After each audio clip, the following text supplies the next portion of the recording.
Picture a boxing arena at midnight, empty, the seats dark, the ring lit by a single overhead lamp, the canvas white and unmarked. Now picture what Muhammad Ali could do inside that ring. At 25 years old, the jab that landed before the opponent's brain had registered it was coming.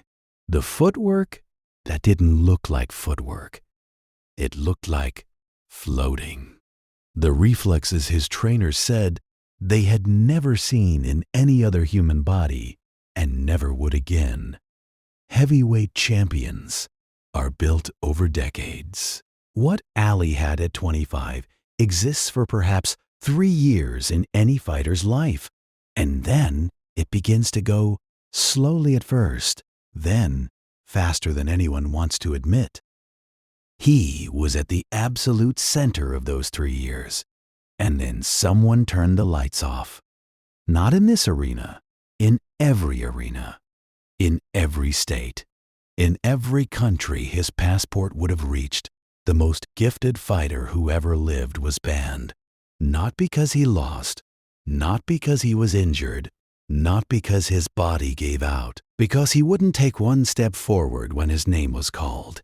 This is the story of what those 3 years cost him and what they built. February 6, 1967, Madison Square Garden. Muhammad Ali versus Zora Fawley. Nobody in that building understood they were watching a farewell. Ali stopped Fawley in the 7th round. Clean, efficient, almost casual. The kind of performance that made sports writers run out of adjectives. He climbed out of the ring, answered questions, smiled for cameras. 29 professional wins in a row. Heavyweight champion for 3 years. Operating at the peak of what a human fighter could be. 8 weeks later, every boxing commission in the United States would revoke his license. There is a photograph from that night. Ali in the locker room, still in his ring clothes, laughing at something just off camera. He looks like a man with nowhere to be, but exactly where he is. He didn't know. Nobody knew. The draft notice had already arrived. The induction date was set.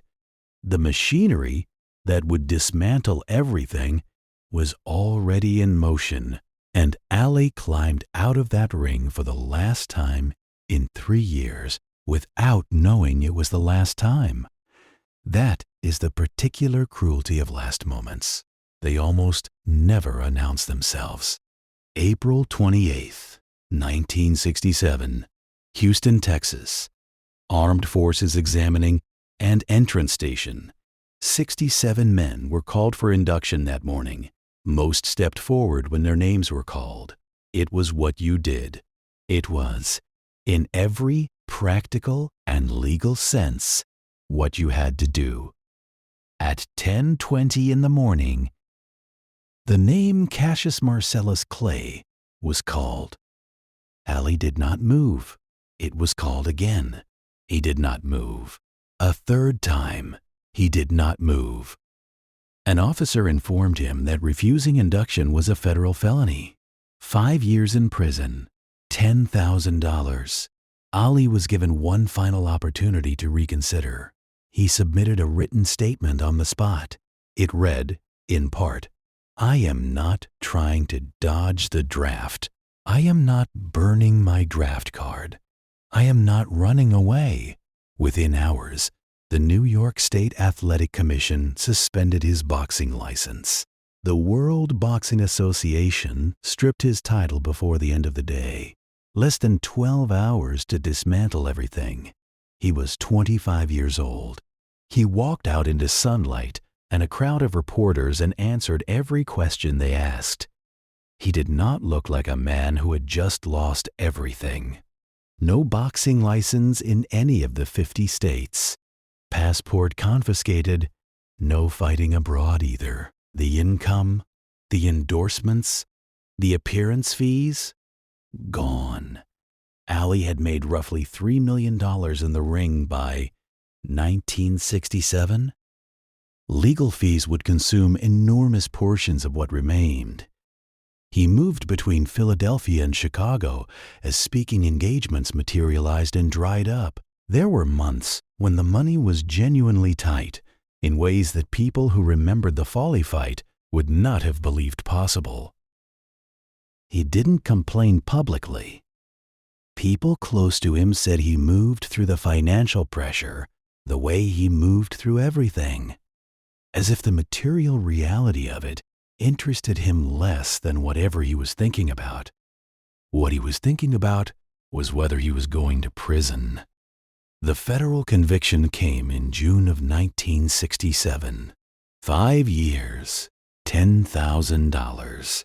His legal team appealed immediately. But for 4 years, Ali woke up every morning knowing the answer might still be prison. The footage from this period shows a man who looks free. What it doesn't show is the ceiling he was living under. He had to do something with the time. What Ali did was talk. He went to college campuses, hundreds of them, and stood in gymnasiums and lecture halls and said things no sports figure of his stature had ever said publicly in America. He talked about Vietnam, about who was being sent to fight it and why, about race, with a directness that made university administrators visibly uncomfortable, about what America asked of black men, their bodies, their labor, their lives, and what America offered in return. The audiences were not always friendly. There were campuses where students booed when he walked in, hecklers who shouted through the first 10 minutes, until the room shifted. And it always shifted, because once Ali started speaking, he was impossible to ignore. He was not a polished lecturer. He was something rarer, a man who had put everything on the line for what he believed and was standing in front of you, alive, still paying the price. The fees were small, sometimes a few $100s, for a man who had fought for millions, an almost absurd reduction. But something was happening in those gymnasiums that had never happened in any arena. He wasn't performing. He was just talking, and the people listening were hearing, for perhaps the first time, exactly what he actually thought. Strip away the title. Strip away the passport. Strip away the income and the cameras and the arenas. What was left was the man. Ali deepened his engagement with his faith during these years in ways people close to him said transformed him. He read, he prayed, he sat with questions that championship fights had never left him time to consider. His trainer, Angelo Dundee, said later that the man who came back to the gym in 1970 was quieter than the man who had left, not diminished, quieter, as if something burning at a frantic frequency had settled into something steadier and harder to extinguish. The exile had shown him he could survive without the thing he was supposedly built for, that his identity did not live inside a boxing ring. A man who knows he doesn't need the thing they took from him is very difficult to threaten. On June 28, 1971, the Supreme Court of the United States reversed his conviction. Unanimous. 8 justices, no dissent. The government's own review board had found Ali qualified for conscientious objector status. The Justice Department had recommended denial anyway. The court found the denial improper. 4 years, a federal felony conviction, the heavyweight title, his passport, his peak athletic years, all of it because a review board ignored its own findings. Ali received the news by telephone. By most accounts, his response was quiet, almost matter-of-fact, as if he had always known the answer and was simply waiting for the institution to catch up. He had been right. They had been wrong. It had cost him 4 years to prove it. He did not appear to find this surprising. October 26, 1970. Atlanta, Georgia. Ali versus Jerry Quarry.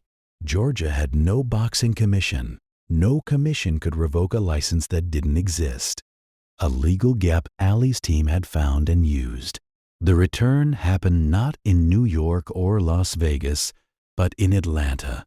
In front of a crowd that understood exactly what they were witnessing, he stopped Quarry in the 3rd round with a cut above the eye. The speed was still there, not entirely what it had been, but faster than anyone else in the division. The ring intelligence was intact, but something had shifted in how he carried himself. The theatrical provocation was quieter. What replaced it was harder to name. A settled authority.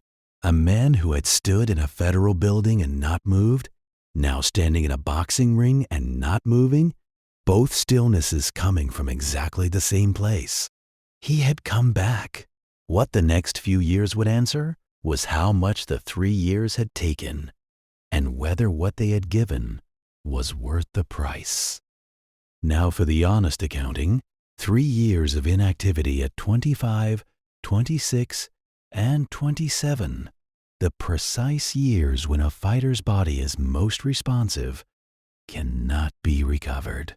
Ali's hand speed was not what it had been before the ban. His legs never fully returned to the movement patterns of 1964 through 1967. His ability to not be where the punch landed, the thing that had made him almost impossible to hurt, was diminished. He compensated with ring intelligence and a chin that absorbed punishment his earlier self would never have allowed to land. But that compensation had a cost. The hard fights of the late 1970s were partly the result of a fighter taking damage his pre-exile self would have made unnecessary. The 3 years did not end his career.